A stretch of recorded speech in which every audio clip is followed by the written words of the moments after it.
In this tutorial, I'm going to show you how to add text to your flag using the plain text element. You'll find the text elements under the tab titled Text, right here. As you can see, there are two big options at the top, plain text and text art. For this tutorial, I'm going to focus just on plain text. Start by typing into the text box what you want on your flag. I'm going to type Mad Bears Gym. You can easily move your text around just like any of the other elements on your flag.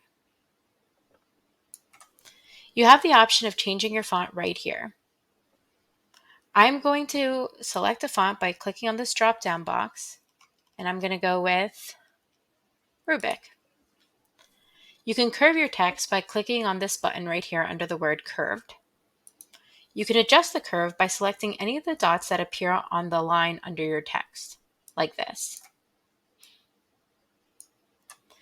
With the two buttons under Style, you can either bold or italicize your font. I'm going to bold mine.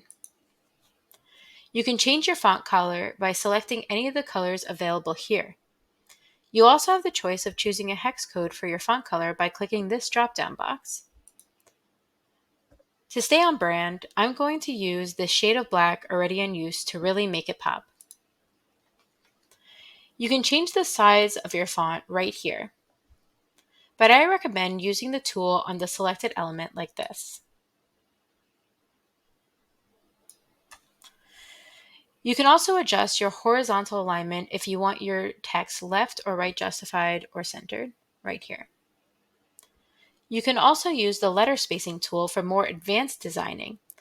This brings your letters closer together or further apart. Add more text by clicking the Add More Text button. You can get back to the text you were previously working on by simply re-clicking on the element. For more tips on using the text art tool, find the link in the description.